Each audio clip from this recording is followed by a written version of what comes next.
Okay, today I'm talking to Professor Randy Wray, who's a Professor of Economics at Bard College in the US, and he's also Senior Scholar at the Levy Institute, also in the US. So thanks for joining me, Randy.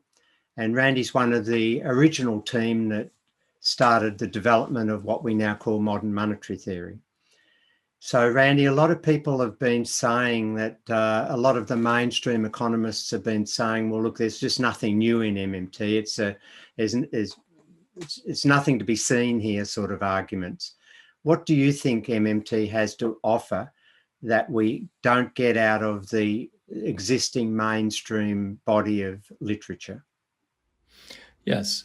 Well, I think that we can find many of the ideas that we use in MMT in the historical literature.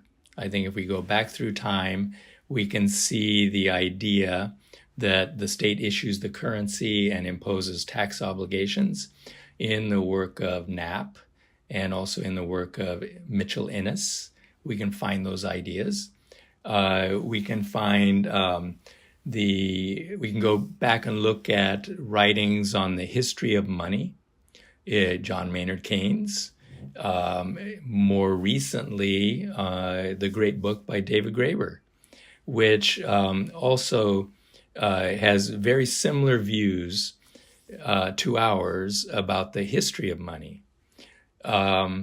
The notion that government should not worry so much about the deficit and where's the money going to come from. Of course, we can find that fairly recently in the post-war period. People like Abba Lerner, who argued that budgeting should be functional, that is, achieve a public purpose, not try to achieve a balance. And I think that that view actually was very common in the early post-war period because we had gone through World War II and government learned that finance is not the problem. The problem is, where will the resources come from? We use our monetary system to mobilize the resources to fight the war. And so we can find that in a lot of the literature. Beardsley Rummel, who was the chair, the position was called chair, of the Federal Reserve of New York, which is the most important Fed in the U.S., who ran around the country saying taxes for revenue purposes are obsolete. We don't need no taxes in order to spend. Taxes serve other very useful purposes. So that was there. And then the notion that money comes out of thin air, that banks just create money through keystrokes, that had been revived by post-Keynesians since the 1970s. And my dissertation was actually on endogenous money, and I found that the ideas go back at least to the banking school of the early 19th century. They had a very sophisticated understanding of this, and you can find those ideas hinted at even much earlier than that.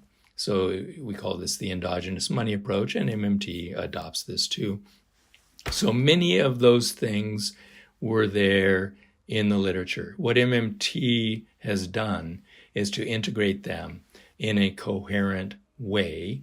And our textbook, I think, is the final product that fully integrates all of these ideas into a coherent way to go about analyzing the macroeconomy, including analyzing how a sovereign currency works and what kinds of policy options that makes available to the sovereign currency issuer. So we are able to very effectively counter the analogy that a household budget is very much like the government's budget, and the government could run out of money in the same way that a household could run out of money, because we have a coherent response.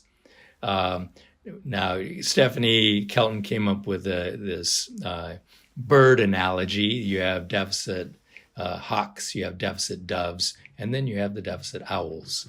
So a lot of liberals and progressives have been deficit doves, and they're willing to use deficits in deep recessions or in wartime, but they never had a good counter to the argument that, yeah, but eventually the government is going to become insolvent. The deficits are going to cause inflation and push up interest rates. They didn't really have a coherent response to that. We do. So we've been able to develop a much more powerful, which she calls deficit owl position, because we understand how sovereign currencies work. So if I had to identify what is truly new in MMT, I would say that it is an integration of the taxes drive money, which is a shorthand way of saying that creates a demand for money, with the notion of the buffer stocks. That is, you need to make sure your currency has value, and you do that through a buffer stock regime. There are gold buffer stocks, there could be commodity buffer stocks, and then there's the reserve army of the unemployed.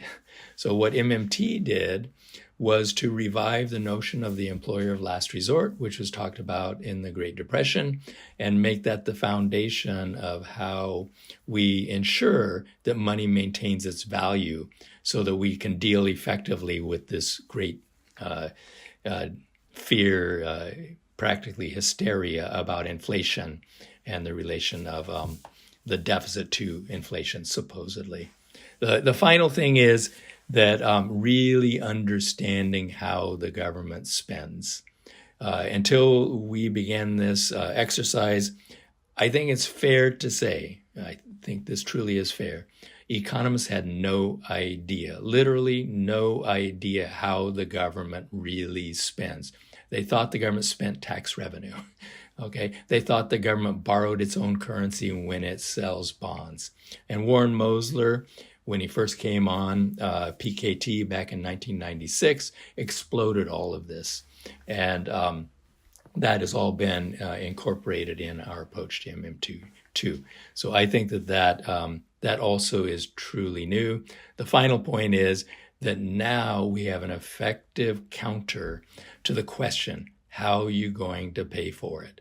Whenever progressives propose a progressive policy, it is always killed by this question because they did not have an answer. So we have the answer. So I'll conclude by saying that is why MMT is not only new, it's also very useful. Okay, that's great. Thanks very much and all the best.